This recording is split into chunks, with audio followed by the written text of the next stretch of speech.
What up, everyone? So, I have a few short things to go through here. This is kind of a special irregular video from what I normally do. Have kind of an announcement, and I didn't really know the best way to do it, so I thought I'd just record it in a video about a new rating system I'm going to implement starting now. Also, a few things that I want to go through the boxes of February. As I told you guys, I just didn't have time to do individual videos of, pretty much all the boxes of February. Just ran out of time, you know, normal life stuff. And a lot of people requested to hear about specific things, specific boxes.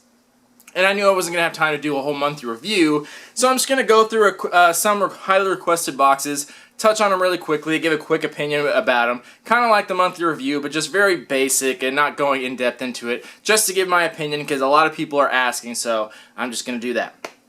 So first things first, the new rating system I have, pretty much going to be the same as the old rating system, just much more critical. So I'm sure anyone who's watched me for an extended period of time has noticed that most of the box ratings are all right around that like 6 to 8 out of 10 range. It's kind of only like 3 different scores. It comes up very commonly, so it's not as helpful anymore. And a lot of the things about my rating system and a lot of things on the channel, they don't really make sense anymore, and that's because I came up with them 3 years ago or 2 or 3 years ago, I can't remember how long ago it was, but a long time ago essentially, that I came up with these systems, not really when I didn't have anything. I had 0 subscribers, I had 0 views. It was things I just kind of came up with off the top of my head that don't really make sense as much anymore. Just like my intro music, like it has nothing to do with anything. It was just a random song that I happened to pick that day I was creating the channel, and it doesn't really make sense.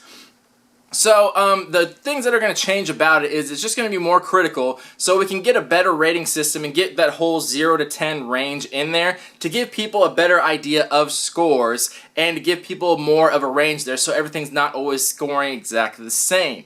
And essentially that's going to be, part of it is a lot of it's the value. So, back when I started the channel, I know getting double your value on the box is kind of a regular thing now. It's kind of expected from most companies, and most YouTubers will say that. And that's something that I personally came up with 3 years ago. So before that, I had never heard of anyone doing double the value. It's a standard that I set myself on the channel that I just came up with on my own. Because back then, it wasn't that irregular for you to purchase a box and actually get less than you paid for. So if you bought a $30 box, that box might only have $25 worth of value. Because back then, it wasn't a big thing. There were only like 2 or 3 box companies out there, so it really didn't matter. There was no competition, and it didn't blow up till around the time I started the channel. People got wind of it, and it got better and better. Now, getting double your value is kind of the standard. That's kind of the minimum that people want almost. So that's usually when I give my score. If you get what you paid for, I would always give at least a 5 out of 10. And I don't think that's merited anymore because you almost never see a box that gives you less than what you paid for anymore. It pretty much never happens unless it's a brand new startup company. All boxes give at least that because people are getting wiser as time goes on, and they would realize that if you're getting less than you paid for, there's no reason to purchase that box because you could just go buy that stuff yourself. And because of channels like this and other YouTube channels out there, we're spreading the information and giving you factual knowledge about it to make you realize that that's not it. So before it would get a 5 out of 10 if you got what you paid for. Now it's only going to get a score if it gets what you paid for. If you don't get what you paid for, it's automatically going to get a 0 now. Because at this point, like I said, things have evolved. If you're not getting what you pay for in a box, you just shouldn't be getting it. It's a pretty basic concept. You shouldn't be getting that box at all because it's just not worth it. So the scoring system before, a 5 was just kind of average. Everything below a 5 was boxes you probably wouldn't want, and everything above was boxes you do. Now the scoring system is just going to be all boxes you want. If it's something that I think that nobody should get, it's not worth your money, not worth any of the value, it's just going to get a 0, and it's just not going to get reviewed anymore. Because I thought about it logically, and if it's not a box that anyone should get, it doesn't really deserve a score. It doesn't deserve hey, you shouldn't get it this much. Like, if you shouldn't get it, you shouldn't get it. It's just going to get a 0. So if it's not giving enough variety, it's not giving you what you paid for, it's just going to get a 0. And I'm going to try and stick to get less boxes, get better quality boxes, and only do the ones that I think are worth it. So if they're not worth it, I'm just not going to review them and I'm not going to put them on the channel. So I know a lot of companies may be upset about that because they're going to get lower scores, but I'm just trying to make it easier to understand. And I always go on the same scoring system for those of you who don't know, and that's the 3V system. Again, I came up with 3 years ago, value, variety, virtue. Pretty simple. The value, like I said, the goal is to get double your value, but that's so common these days, that might only get you a 5 out of 10. Then variety, like, is there exclusive stuff? How much variety you get? Is it common stuff? And the last one is virtue, which you wouldn't think would be a big deal, and that's basically the business itself, business practices, which when I started the channel, I wouldn't have thought was a big deal, but I've learned with dealing with so many companies, it is. And that's basically, do items arrive damaged often? If they do they replace those items? Do they charge you for it? Are shipping costs reasonable? Do they have good customer service? If you have an issue, do they deal with it promptly? So it's one of those things where it's not ever an issue until you have to deal with it. And when you do, it kind of makes the box not worth it. So that's the system, and I just wanted to let everyone know that the scores are going to be changing. And like I said, this is just a quick announcement I wanted to make, but I don't really have a way to get it out there to everyone. There's social media, but I feel like not everyone would see it, so I wanted to make it actually in a video so people can refer to it and see the change in the scoring system. So a lot of the numbers are going to drop, and there's going to be a broader span of numbers, and I'm going to be much more critical. So that's just something that's going to be happening. And there's a lot more minor changes, but I don't need to get into details now. I'm trying to keep it as short as possible.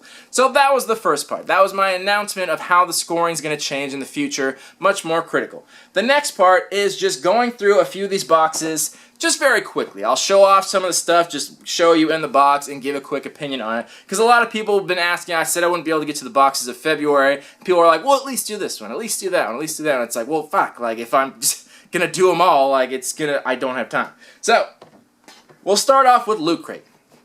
A lot of people wanted my opinion on this one, and because that's just it's one of the most popular boxes out there, and people want to know things about it. Honestly, this month, the month of February, kind of sucked. It really wasn't a good box. I only really glanced at it, but it didn't do that great. And the funny thing is, I didn't get any sort of description card or the little pamphlet, so I don't know information about half this shit. And like I said, I haven't had time to do the research because I just haven't had time, but it didn't seem great at all. The shirts seemed fine. We got a Voltron shirt. That was okay. It wasn't anything special, but you know, it was there, so no big deal.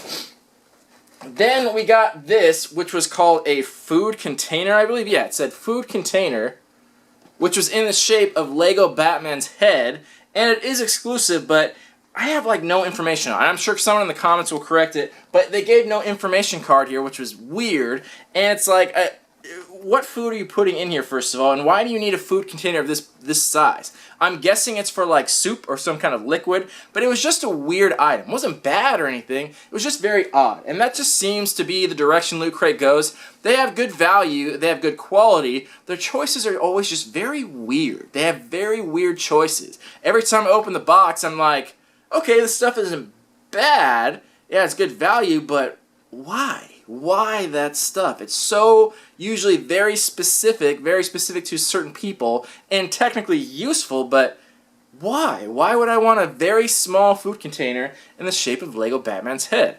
Very weird. Anyway, we'll continue. The next thing we got was some Lego Dimensions, and it looks like the character that Charlie Day did the voice of in the first Lego movie. And from what I can see on here, this isn't exclusive at all. It's just a random Lego set, and I can't imagine this holds any value because I see these at Target all the time for a couple bucks, and yeah, I really can't see much value at all in that. And then the last thing was just some Tetris Lego magnets. They had the pin, of course. The pin wasn't too bad. I think the pin was like the coolest thing in there.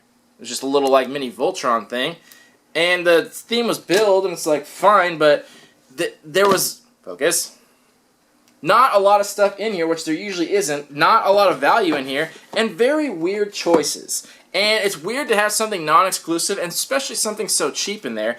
And it usually doesn't matter, because Loot Crate's such a cheap box anyway, that it's pretty easy for them to give double the value, but I can't imagine anyone loving this box. Very weird choices, and who would want a random Lego set? And it was just very weird. It just seemed like the theme was like Legos, might as well have been, and yeah, it was a very weird theme. I wasn't a fan of it. I'm sure the value was decent, but I can't imagine it being that great, and bad choices, very odd.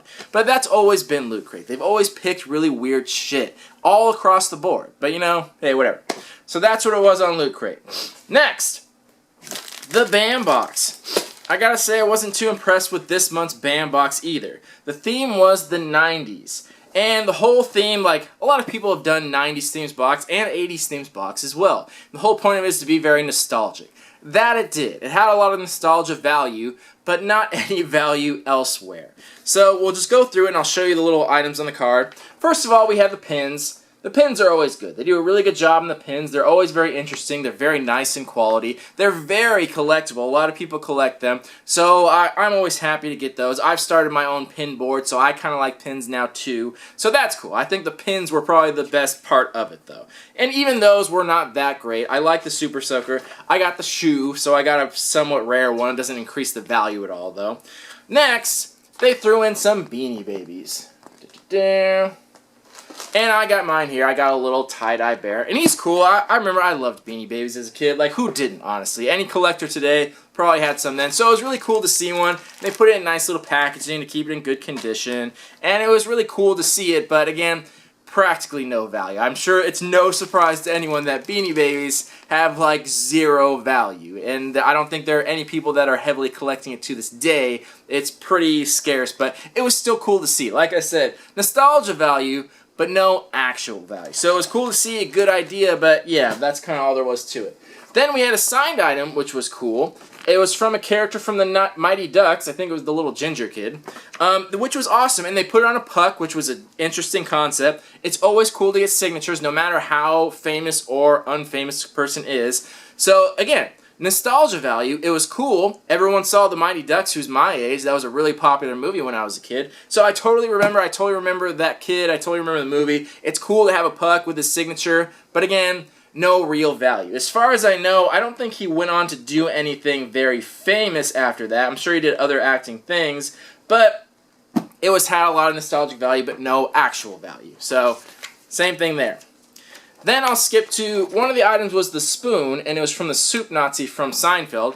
Again, very nostalgic. Who didn't love Seinfeld? And of the Seinfeld episodes, who doesn't remember the Soup Nazi? Like, he was very funny. It was a great episode, and it's really cool. It had the spoon, and then it had the little slogan he says on there. So it's funny, nostalgic value, but again, no actual value. It's only valued about as much as a regular spoon. Like, it really doesn't have much more value to it than that. So again, a lot of nostalgia value, no actual value. And the last part was their, I don't know if I could technically say art print, but they were posters, which is the first time they've done that. They usually do their little art prints. This one was poster, and it says Celebrity Fight Match. So they were 11 by 17 posters. And I hope they don't keep doing this. I was never a fan of boxes doing this before. When boxes did posters, and it took a while for companies to start doing art prints, where it was just a solid piece of cardboard or something with art on there. So it took a long time for companies to do that, because I was always hounding them for that. I didn't like it when they did posters, and I kind of don't like it now, so I hope this isn't a permanent thing. And the posters were not good in quality. And they were signed by the designer, or the creator, but honestly, these posters were not good in quality at all. So I'll pull mine out and I'll show you, so you can get an idea for it. First of all, the quality, the paper quality, it was very, very low. It's poster quality. It's not on cardstock or anything like that, like the usual art prints are. They're on thick paper that's decent quality. This is on very thin, flimsy, the cheapest poster paper you can possibly get. Then if you'll take a close look, it's kind of just pictures of dudes that are in really good shape, and then really poor Photoshop jobs of famous characters. And that's kind of it. All three posters have the exact same design, just different characters with really poor Photoshop jobs. And it's kind of supposed to be funny because like none of those characters are actually muscular, so I kind of get it. But it's just overall very low in quality. The design quality of it was very poor. There was no artistic style to it. There was no artistic value to it. So the artist signed it, or I don't even say signed artist, but it just says signed by the creator. But it's like, are you really proud of that though? Like this like really shitty Photoshop job? Like honestly, I could have done a better job at Photoshop. And the rest of the poster is, they're all the same. And there wasn't really any design quality to it. So you got it signed by this guy that did like kind of a half-assed job on this poster. And it's like, well, do you really want it signed by that guy? Wouldn't be proud of it. And each poster has an edition of, I think, 2,000.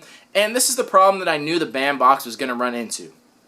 The bitter irony of it is the more popular you get, the harder it's going to be to do things like this, like art prints. The more popular you get, the less likely you can do these things, because no artist is going to want to sit there and sign 10,000 autographs. So that's why lately they've had to do editions of 2,000. That's why they always do variants, because they have to get different artists, because no artist wants to sign more than 2,000 times. That's a lot. So I guess they're going this direction where it's more digital stuff and it's just signed by a person that happened to do it, but the quality is really suffering. Like I said, not on good quality paper, not good quality design, signed by this person that designed it that did a very poor job at best of it.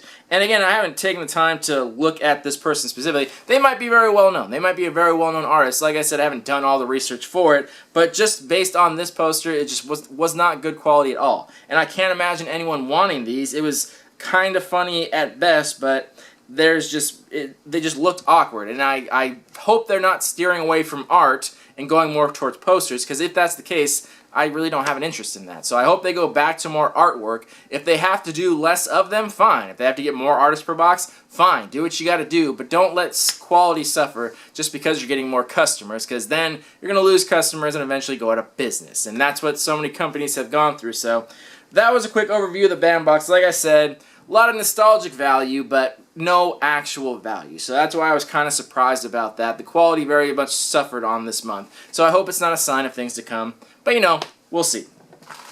Alrighty.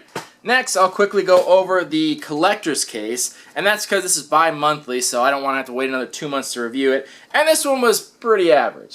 This one was obviously curated by Kevin Smith, or at least I can assume. He was the person that had the autograph. The shirt is very similar to him. A lot of Batman products, which he was a writer for. And then figures from Comic Book Men, which he is a producer, I believe, on the show. Or at least he's on the show. He appears on it. We got the Buddy Christ, which is from Dogma, I believe, which he was a part of. And yeah, so I think it's safe to assume that Kevin Smith was heavily influenced on this. I'm sure he was the curator, which doesn't surprise me. He's really into collectibles and stuff like this. But it was all good stuff. There was nothing wrong with it. But here's the thing about the collector's case. You're never going to get exclusive stuff, but you have the option for autographs, which is great. So we got Kevin Smith, and we got LeVar Burton on there, and then also who's the third person, Frank Gorshin, who played, I think he was Riddler on the original Batman series. So there's a lot of options to get autographs, which is the main selling point of the collector's case. That's what they're going for, much like the bandbox. So I think that makes it definitely worth it. I, unfortunately, didn't get any autograph items, which is a bummer, but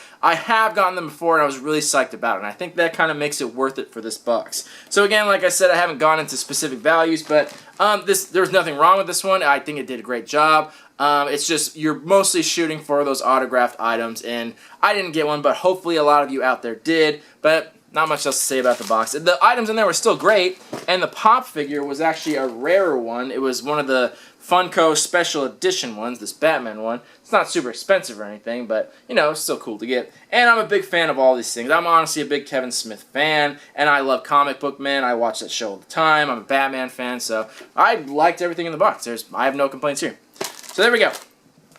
And the last one was Lutaku. This is one that a lot of people wanted a review on, and no surprises here either. People keep saying how good Lutaku is doing and all this stuff, and I couldn't agree more. I think Lutaku is a great box. I was one of the first people to review this box, and it's stuck around ever since. I've really had no complaints about it. I think they do a fantastic job, and you get so many items out of this box that you don't get anywhere else. Not because they're exclusive, because honestly most of the items aren't. They're just from Japan. They're from Asia. So you get really cool stuff that we don't get here, and a lot of quality that we don't see in American collectibles. So this one was death, so we got a lot of anime things. So I'll show you the card, but I'll also try and pull them out and give you an idea, because the pictures don't really do it justice. So the first one was from Dark Souls, and it was kind of a statue. Pull that out. But it's very nicely done. So it's got, I don't know how well you can see in there. I haven't taken it out. I'm not sure if I'm going to leave it in the box or not, but hopefully you can see a little bit in there. But you can trust me when I say the quality on it is very nice. Now, unfortunately, I have not played Dark Souls, and it's one of those situations where I wish I had, because I wish I knew these characters better so I can have a better appreciation. Because I know quality when I see it, and it's definitely there. And I think this is a special, this item's on pre-order right now, but I think they got an early release of it, yeah.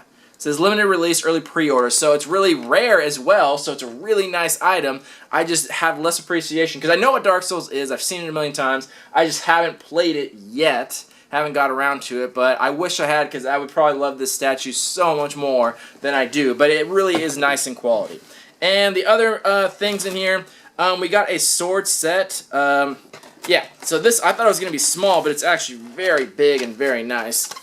This is actually like a sword replica, a little samurai sword replica. And I think it comes with a little stand in there. Yep. So very nice in quality. I thought it was going to be smaller. I was going to use it as a letter opener. This was from Maru, which I'm actually not familiar with. Bleach is, yeah, so it's from Bleach. So I haven't watched Bleach either, I know. Shame on me. Things I gotta do, things I gotta catch up on, but haven't. Another item to touch on was exclusive coasters, which usually I don't give a shit about coasters because they're always crappy, but these are actually really nice coasters. So these are actually like nice, thick ceramic, and they have some nice symbols on there. They're very nicely done. Like, I've never seen coasters done, especially exclusive coasters, that were done this well. And these are symbols from Full Metal Alchemist, but yeah, they're very nicely done ceramic. So usually when people do exclusive coasters, they're like crappy cardboard printings, but no, these are very nicely done, so I'm very impressed by that. And then we just got a plush from Full Metal Alchemist, and then we got a little pin from Bleach, I believe, yeah. It's a little Bleach pin, and I'll add that to the collection of pins. So yeah, that was basically sum up the items. Oh, we got a little pocket watch from Full Metal Alchemist. The quality on that's okay. It's not fantastic, but it's not terrible either. And yeah, so no surprise here. Like, Lutaku always has brought it a lot lately. They really put a lot of effort in. They do a great box. The only thing that they don't do perfectly is the value. And it's not that they do bad value. They are never bad on it. You always get more than you paid for. They don't always quite give you double, but they're usually not far from it, which is very impressive considering it's a foreign box, because it's almost impossible for foreign boxes to give double the value because so much money is lost on import fees. So the fact that they come even close is very impressive. The fact that they have exclusives, also very impressive. The fact that they have pre-orders and things like that, really nice quality, full-size statues, very impressive as well. So there's no complaints here from Lutaku. I've always loved this company. The only thing complaint I would have is mostly for myself is that I sometimes don't know all the animes. I sometimes don't play all the video games. That's my fault, though. It has nothing to do with them. I just wish I knew some of the franchises a little better, but that's something that I have to get around to doing. But yeah, absolutely fantastic box. I can't wait to see what they do on the next one because they always give really special stuff. So that was pretty much it. A brief overview of February so we can continue on into March. Those boxes have shown up. I've started reviewing a few of them, and I have some more collectible reviews, so I hope you guys understand the new rating system, and we'll see that implemented as of today, starting after this video, so the scores will be changing, so stay tuned for that. And yeah, let me know what you guys thought about these boxes of February. I know a lot of people have been wanting to talk about them, so feel free to do that on the comments here, and we'll be back to the usual shit as of the next video. So thank you all for watching and supporting. I love you all. I hope you enjoyed. Peace.